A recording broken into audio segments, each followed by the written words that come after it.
अस्सलाम वालेकुम everyone and welcome back. उम्मीद है आप लोग सब खैरियत से होंगे। तो आज हम लोग एक्सरसाइज 5B का क्वेश्चन नंबर 2 सॉल्व करने वाले हैं।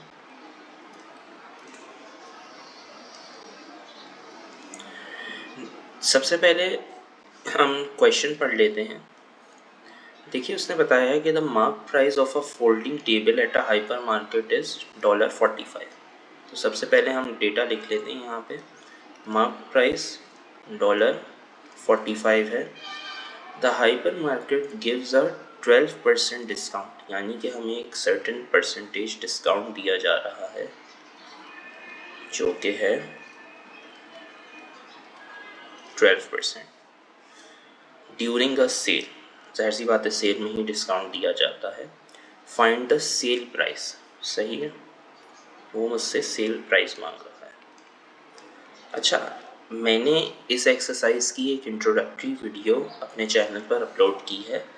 अगर आप लोगों ने वो नहीं देखी है तो प्लीज़ पहले वो देख लीजिएगा। उसका लिंक मैंने डिस्क्रिप्शन में अटैच कर दिया है, क्योंकि वो बहुत ज़रूरी है ये मार्क प्राइस, सेल प्राइस और परसेंटेज डिस्काउंट वगैरह समझने के लिए। अच्छा, कुछ लोगों को क्योंकि ये परेशानी थी कि भाई सेलिंग प्राइस क्या है, तो देखिए मैंने उस इंट्रोडक्टरी वीडियो में भी बताया था और यहाँ भी क्लैरिफाई कर दूँ कि सेलिंग प्राइस वो प्राइस होती है जिसके ऊपर कस्टमर एक्चुअल में ख़रीद रहा होता है। तो नॉर्मल कंडीशंस में किसी भी चीज़ की कीमत जो भी होती है हम उसे मार्केट प्राइस कहते थे। अब जाहिर सी बात है, जब नॉर्मल दिनों में मार्केट प्राइस किसी भी चीज़ की कीमत होती है तो कस्टमर भी उसी कीमत के ऊपर ख़रीदता है, यानी उसी कीमत के ऊपर ट्रांजैक्शन होती है, तो इसलिए हम उसी कीमत को सेलिंग प्राइस भी कहते हैं।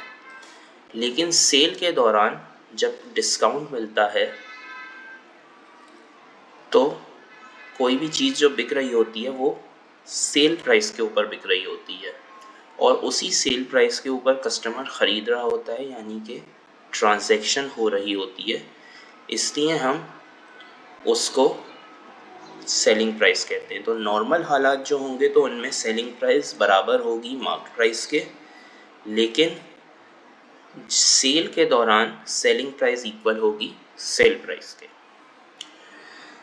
ये बात हमने क्लैरिफाई कर ली है, तो अब हम आगे बढ़ते हैं। देखिए, ये क्वेश्चन एक बहुत सिंपल फॉर्मूला से हो जाएगा। वो फॉर्मूला है sale price is equals to market price multiplied bye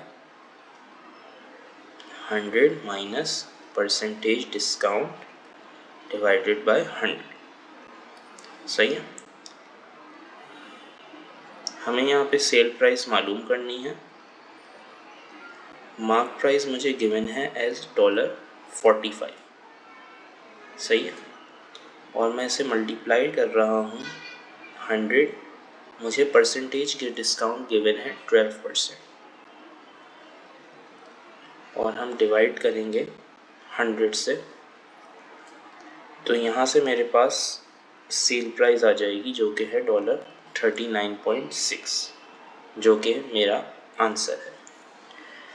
अच्छा, इस क्वेश्चन को जाहिर सी बात है रेशियो मेथड से भी किया जा सकता है, और मेरी एडवाइस पिछली वीडियो अगर आपने देखी हो तो यही थी कि आप लोग रेशियो मेथड भी सीख लीजिए, क्योंकि कुछ क्वेश्चंस में इस फॉर्मूले से करना मुश्किल होगा, तो वहाँ पर हमें रेशियो मेथड ही यूज़ करना पड़ेगा। इसलिए मेरी एडवाइस यही होगी कि आप लोग रेशियो मेथड सीख लीजिए, जिससे मैं आप ये क्वेश्चन सॉल्व करने वाला हूँ। देखिए, हमने ये बात पहले भी कर चुके हैं, फिर से कर लेते हैं कि मार्केट प्राइस, जब पिछली एक्सरसाइज में हम कॉस्ट प्राइस को रेशियो मेथड में 100% लिया करते थे, क्योंकि जो भी आगे चीज़ें हो रही होती थी हम उन्हें कॉस्ट प्राइस के अगेंस्ट मेजर करते थे। जैसे अगर किसी चीज़ पे 20% प्रॉफिट हो रहा होता था तो हम सेलिंग प्राइस को 120% ले लिया करते थे।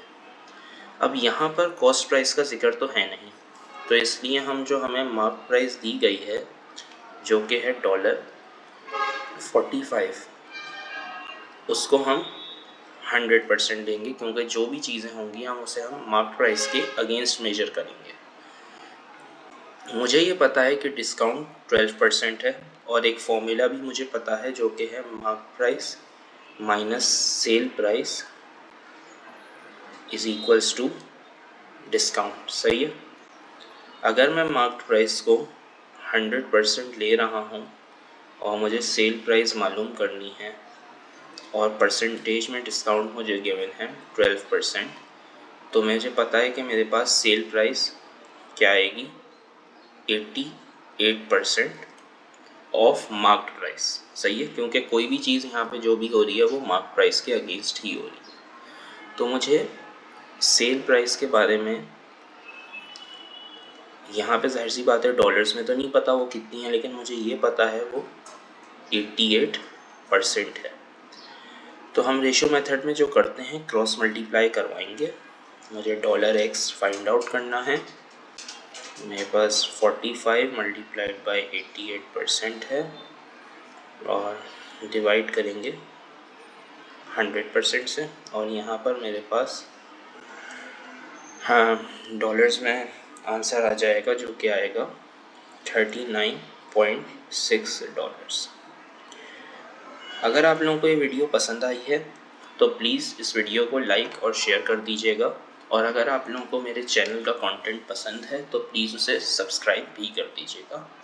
तब तक के लिए अल्लाह हाफ़िज़।